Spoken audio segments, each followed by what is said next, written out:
All right, guys, so we're gonna start the test drive of our HellCat. Well, not my HellCat, but a HellCat. I wish it was my HellCat.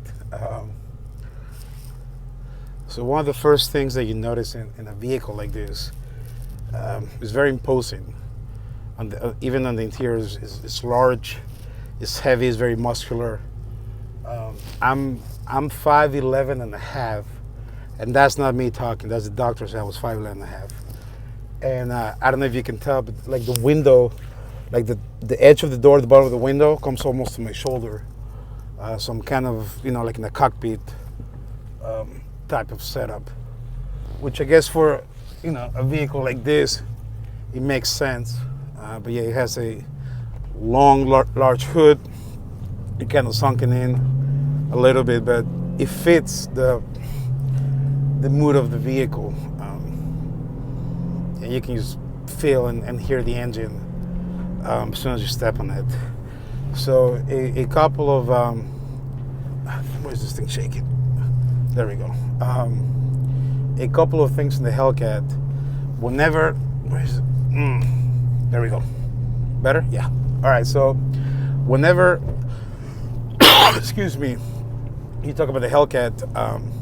There's always the one guy that says, "Oh, I bet the HellCat is faster than the Corvette CO6 because it has more power." Yes, it does. The HellCat has 707 horsepower. The CO6 Corvette has 650, so the HellCat will have 57 horsepower more. However, the CO6 is about 1,000 pounds lighter. The drag coefficient on the HellCat is 0.01 higher. So it has more resistance going up into the wind.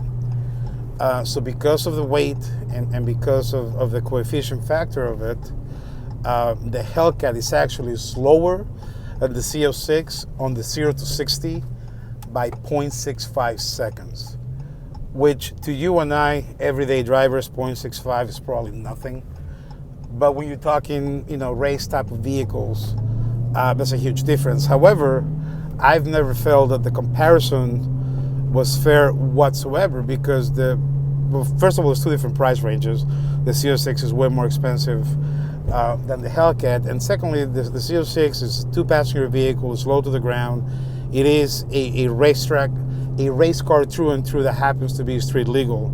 Here you have a back seat, not a huge back seat, but you are able to fit 4 people, something you cannot do on the CO6. So they really are two completely different type of vehicles. I don't feel you should be able to compare them at all. So I digress. Another thing about the HellCat is it comes with 2 keys. Now here I'm holding actually 2 red keys. So this vehicle comes with 2 red keys, but we also have a black key back at the dealership.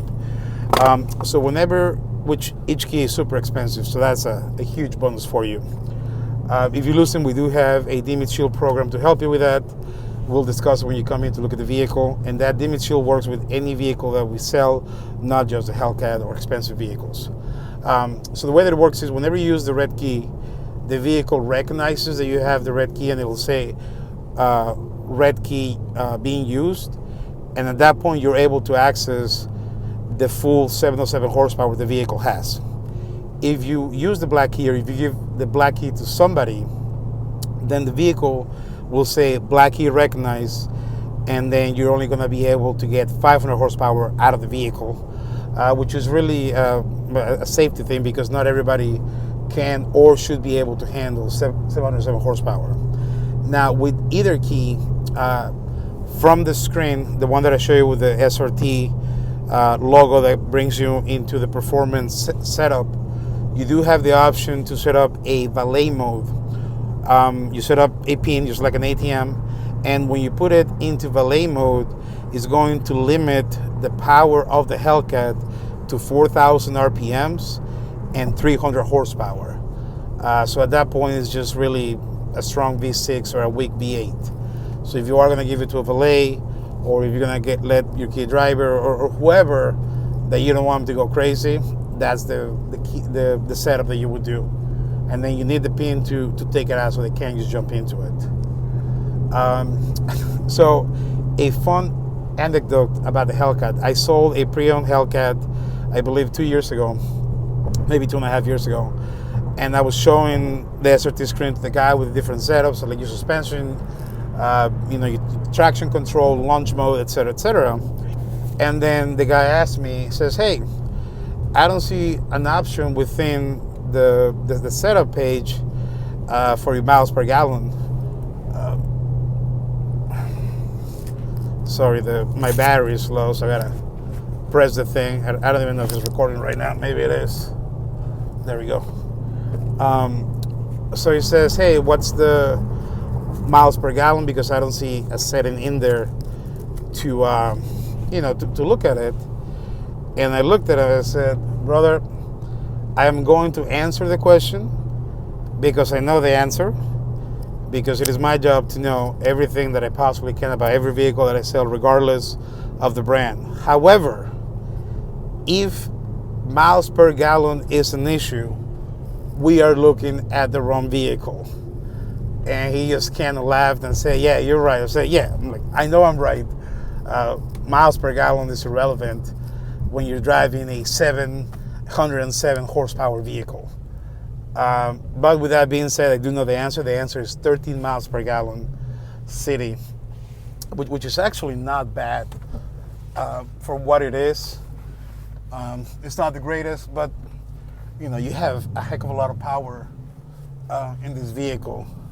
So that's just kind of to be expected. If you drive like an older V8 Dodge Ram, you're gonna be right at the same 10, maybe 11 miles per gallon. So I think I've done enough talking for now, and you probably want to see what the car can do, because that's what we all care about with a vehicle like this. I will say before I punch it and have some fun with it, that this is not your average car. This is not even your average sports car. You have got to treat this car with respect. She will not forgive you. She will not give in.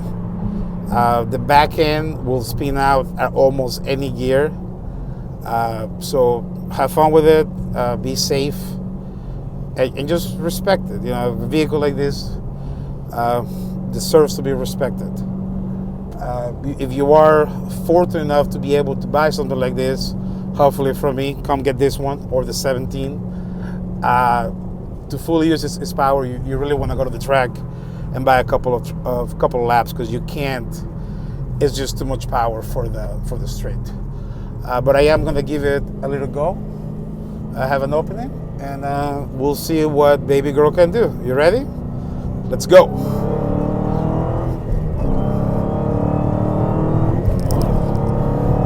Woo!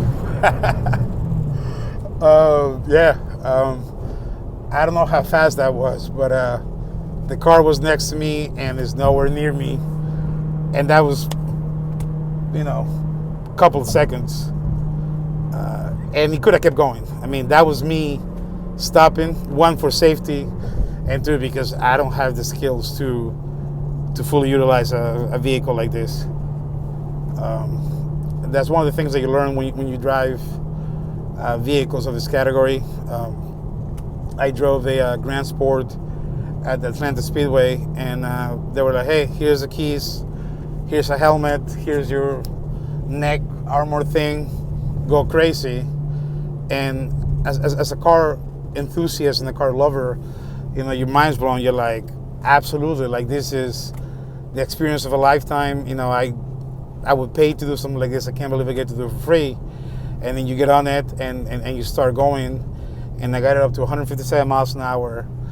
And I thought I was just the coolest cat there ever was, until I realized that the lead vehicle, which was a professional driver, literally looped me and came all the way around, and I had to move to the right to let him pass me. Mind you, I'm doing 157 miles an hour.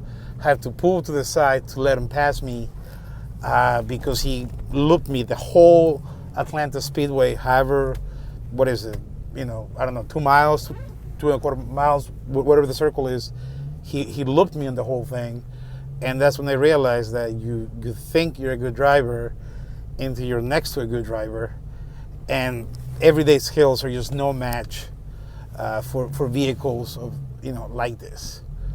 So like I say, if you are able and fortunate enough to be able to afford and buy a vehicle like this, take it to the track, get some lessons. You are going to need some professional guidance to be able to fully utilize it. But once you do, it's an experience like no other. You're basically going to own a NASCAR power range type of vehicle, which is mind-boggling that regular people like us can drive cars like that. But it's a beautiful country. We can.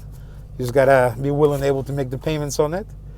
And that's it for me. I gotta be back here tomorrow. So Carlos, your car guy, out. Cell phone number 727-510-3095. Again, my cell phone number is 727-510-3095. Carlos, your car guy. Dimo Chevrolet in Clearwater. Come see me. Come buy a car. Peace.